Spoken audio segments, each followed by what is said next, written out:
আজকে আমরা এসেছিলাম কোথায়? আমরা এসেছিলাম আজকে নদিয়া জেলায়। নদিয়া জেলায় ডেপুটেশন দিতে এসেছিলাম। আমরা দেখতেই পাচ্ছি পেছনে ডিএম অফিস। তো আমরা সেখানে এই কপি আমাদের রয়েছে এবং সেখানে গিয়ে আমরা জানতে পারলাম যে আজকে ডেপুটেশন দেওয়া যাবে না।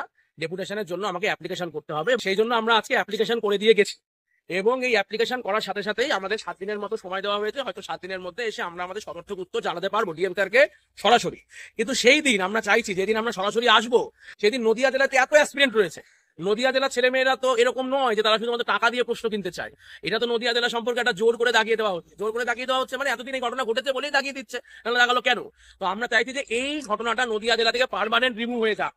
কারণ প্রশ্ন ফাঁস নয়, বরঞ্চ যারা পড়াশোনা করছে সে যেখানেই পড়ুক সেখান থেকে পড়ে প্রশ্ন হার্ড হোক ইজি হোক সেটা ব্যাপার নয়। প্রশ্ন হলো আমরা টাকা দিয়ে প্রশ্ন কেন কিনবো, এটা হলো সবচেয়ে বড় এবং এটা সামাজিক ব্যাধি হয়ে দাঁড়িয়েছে। আমাদের নদিয়া জেলায় প্রায় 1 লক্ষ ছেলে ছাত্রছাত্রী তারা পরীক্ষা দেবেন। সেখান থেকে মিনিমাম 10% ছাত্রছাত্রীকে সেদিন রাস্তায় উপস্থিত থাকতে হবে, কারণ শুধু পড়াশোনার মধ্যে দিয়ে হবে না। আজকে আমি পড়াশোনা করে গেলেও যদি সে প্রশ্ন ফাঁস হয়ে যায় আমাকে সেই ঘরেই বসে থাকতে হবে, সেই মাঠেই যেতে হবে। সেই জায়গা থেকে বেরিয়ে এসে আমার নিজের দাবি নিজের রাস্তায় নেমে নিজের দাবিটাকে আমাদের অর্জন করে নিতে হবে। আমরা চাইছি যে আগামী দিন ডেপুটেশন আমাদের ডেট দিয়েছেন স্যার, ডেট দেবেন আমাদেরকে।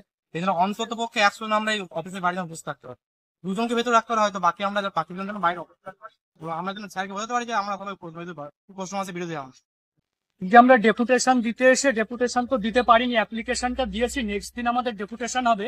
তা ডেপুটেশনের দিন সমস্ত পুলিশ ক্যান্ডিডেটদের কাছে আমাদের অনুরোধ, সবাই যেন কৃষ্ণনগর ডিএম অফিসে এসে প্রশ্ন ফাঁসের বিরুদ্ধে যেন আমাদের এর সঙ্গে আমাদের সহযোগিতা করবেন। ভিতরে হয়তো আমরা 2 জন 3 জন বা 4 জন যাব, কিন্তু বাইরে যদি আমরা 100 বা 200 ছেলে উপস্থিত থাকতে পারি তাহলে এই যে কোশ্চেন ফাঁস এটাকে আমরা রুখে দিতে অনেকটাই পারবো। রাজ্য পুলিশের 10 লক্ষ অ্যাপ্লাই হয়েছে, তার ভিতরে আমাদের নদিয়া জেলাতে 1.5 লক্ষর কাছাকাছি অ্যাপ্লিকেশন হয়েছে। তা আজকে আমরা মোট 6 জন এসেছি, জেলা সরকারের কাছে 6 জন এসেছি, তার বিষয়ে কাউকে পাওয়া যায়নি।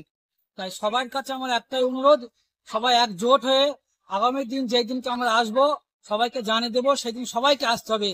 বাড়িতে বসে একা দেখলে হবে না, আসতে হবে। পরে আমরা চাইছি যে ডিএম স্যার আজকে আমাদের একটা অ্যাপ্লিকেশন করা হয়েছে, ওই অ্যাপ্লিকেশনটা যেদিন স্যার ডেট দেবে সেই ডেটে যেন সবাই যেন প্রত্যেকে আসতে পারে। তো এটার বিরুদ্ধে আমরা চাই, যেটা সবাই বলছিল যে অনেক অনেক ছেলে মেয়েকে নিয়ে নদিয়া জেলায় আমরা আসতে চাই, সেদিন আমরা ডেপুটেশন দিতে চাই একটা বড় মিছিল করে এসে তারপর আমরা যাতে দিতে পারি এবং যাতে সবাই সদর্থ ভূমিকা নেয়। শুধুমাত্র সোশ্যাল মিডিয়ায় বসে থেকে ভিডিও দেখলে হবে না, সামনেও নামতে হবে, মাঠেও নামতে হবে। কারণ আমাকে বুঝতে হবে আমি এমন একটা রাজ্য থেকে বিলং করছি যেখানে আন্দোলন ছাড়া সঠিক উপায় পাওয়া সম্ভব নয়। একের পর এক পরীক্ষায় আমরা দেখতে পাচ্ছি এবং আজকেও আমরা দেখতে পাচ্ছি। তাই সবাইকে একটাই কথা বলবো আমরা, যে নদিয়া জেলা যেহেতু সবচেয়ে মোস্ট ভাইটাল পার্ট, কারণ নদিয়া আটকে দিতে পারলেই গোটা ওয়েস্ট বেঙ্গলের ম্যাক্সিমামটা আটকে দিতে পারলাম। তাই তারা শুধুমাত্র আমাদের জেলা থেকে আসো, শুধু তাই নয় বাকি জেলা থেকেও যারা আছো তারাও যদি আসতে চাও সেই দিনটা অন্তত আসো, যাতে বুঝতে পারে যে নদিয়া জেলার ছেলেমেয়েরা প্রশ্ন ফাঁস নয়, বরঞ্চ প্রশ্ন ফাঁসের বিপক্ষে কথা বলছে এবং লড়াই করে নিজেদের জয় ছিনিয়ে নিতে চাইছে। তো সামনে একাধিক পরীক্ষা, প্রত্যেকে ভালো করে পড়াশোনা করো, প্রিপারেশন নাও, তার সাথে সাথে যাতে পরীক্ষা গন্ডগোল না হয়ে যায়। কারণ পরীক্ষা যদি একবার গন্ডগোল হয়ে যায় তাহলে কিন্তু আর হবে না।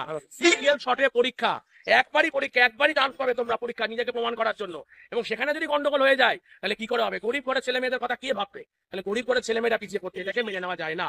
তো আমি আশা করবো, সবাইকে রিকোয়েস্ট করবো, সমস্ত জেলাকে রিকোয়েস্ট করবো, নদিয়া জেলায় তোমরা প্রত্যেকে আসো। কারণ নদিয়া জেলা আটকাতে পারলেই বাংলার ম্যাক্সিমাম জিনিসটা আমরা আটকাতে পারবো।